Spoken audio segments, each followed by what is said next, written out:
Hello friends, अस्सलाम वालेकुम। आप देख रहे हैं मेरा यूट्यूब चैनल जिसमें मैं आज बना रही हूँ दलीम। ये बहुत आसान तरीके से मैं आपको सिखाऊंगी और अब मुहर्रम का महीना चल रहा है तो इसमें आप बहुत आराम से बना सकते हैं। जिसके इंग्रेडिएंट्स हैं, मैंने तकरीबन 1 केजी बीफ लिया है और आधा आधा कप सारी दालें ली हैं, जिसमें लाल मसूर है, मूंग की दाल है, दाल माश, दाल चना और जौ और गेहूँ मैंने एक एक कप लिया। अब इन सारी चीज़ों को मैंने एक देगची के अंदर, ये पहले मैंने सारी दालें एक देगची के अंदर तकरीबन फुल देगची का पानी डाला था, तकरीबन 8 से 10 गिलास। उसके अंदर पे मैंने ये सारी दालें डाल के इसको अच्छी तरीके से बॉईल किया। जब मैं चावल बताना भूल गई थी आपको, मैंने 1 मुट्ठी चावल भी लिए थे और इन दालों के साथ ही मैंने इसको बॉईल कर लिया था। उसके बाद मैंने तकरीबन 1 कप गेहूँ जो भिगाया हुआ था वो मैंने तकरीबन 3 से 4 गिलास पानी में उसको भी अलग देगची में चढ़ा दिया था और जौ को भी मैंने अलग ही देगची में चढ़ाया था। इन सारी चीज़ों को मैंने अच्छी तरीके से बॉईल करने के लिए, जितनी देर में ये सारी चीज़ें गल रही थी, मैंने इधर कोरमे की तैयारी शुरू कर दी थी। मैंने तकरीबन 1 कप मैंने ऑयल लिया। ऑयल लेने के बाद उसमें 4 से 5 डली मैंने उसके अंदर प्याज डाली। जैसे ही प्याज गोल्डन ब्राउन हुई तो मैंने ये साबुत गरम मसाला डाल दिया था जो मैंने आपको अभी दिखाया। उसके बाद मैंने 1 किलो जितना भी ये गोश्त था ये सारा इसके अंदर डाल के अच्छी तरीके से मैंने इसको फ्राई किया। और फिर जैसे ही गोश्त का कलर चेंज हुआ तो मैंने 2 टेबल स्पून अदरक लहसुन का पेस्ट डाल दिया था। उसके बाद मैंने टमाटर और दही, तकरीबन आधा पाव टमाटर थे और आधा पाव ही दही थी, ये सारा। और फिर मैंने इसके अंदर कौरमे मसाले का एक पैकेट वो डाल दिया था। अच्छी तरीके से मैंने इसको भुना। भूनने के बाद फिर मैंने, जब ये सारे मसाले अच्छी तरीके से भुन गए थे तो फिर मैंने इसके अंदर घर के मसाले डाले थे। तकरीबन 1 टेबल स्पून भर के मैंने लाल मिर्च का पाउडर डाला था, हाफ़ टेबल स्पून हल्दी पाउडर डाला और 1 टेबल स्पून मैंने भर के नमक डाला। अच्छा, मैंने अभी ये चीज़ें डाल तो दी हैं, लेकिन जब मैं इसके अंदर वो डालूँगी ना, जब मैं घोटा लगाऊँगी इन सब चीज़ों का, तो फिर मैंने एक दफ़ा और चेक करूँगी। अगर मुझे नमक मिर्चें कम लगेंगी तो फिर मैं उस टाइम पे डाल दूँगी। आप भी चेक कर लीजिएगा, अगर कम लगे तो आप डाल दीजिएगा। उसके बाद जब ये सारी चीज़ें अच्छी तरीके से मिक्स करके मैंने तकरीबन 4 से 5 गिलास पानी डाल के इसको प्रेशर कुकर लगा दिया था।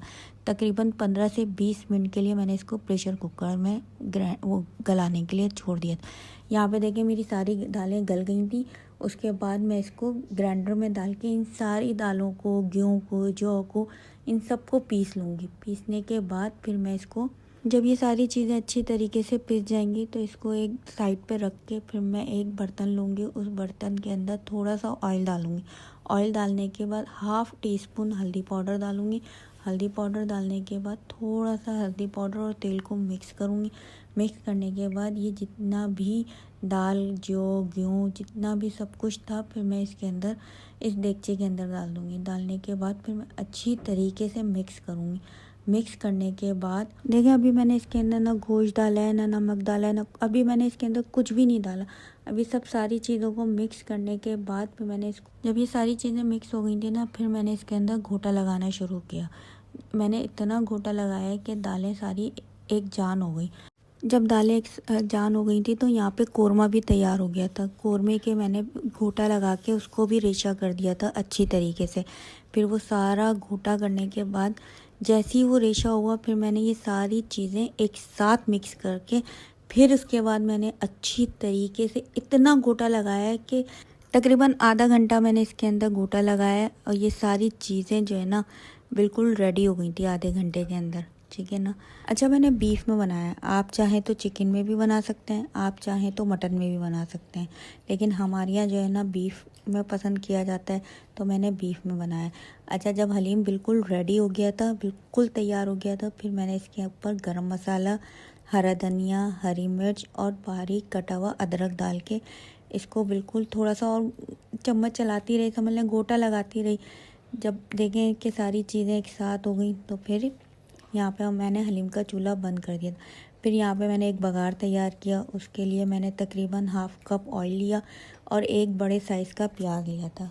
अब प्याज को मैंने गोल्डन फ्राई होने तक फ्राई किया। फ्राई करने के बाद जैसे ही प्याज गोल्डन हुआ, मैंने इस फ्राई किए हुए प्याज को हलीम के अंदर डाल दिया था। ये देखें, मज़ेदार यहाँ पे हमारा हलीम तैयार है। आप मुहर्रम के लिए ज़रूर बनाइएगा। अगर आपको मेरी वीडियो अच्छी लगी हो तो लाइक शेयर सब्सक्राइब ज़रूर करिएगा और कमेंट बॉक्स में ज़रूर बताइएगा कि आपको मेरी वीडियो कैसी लगी। अल्लाह हाफ़िज़।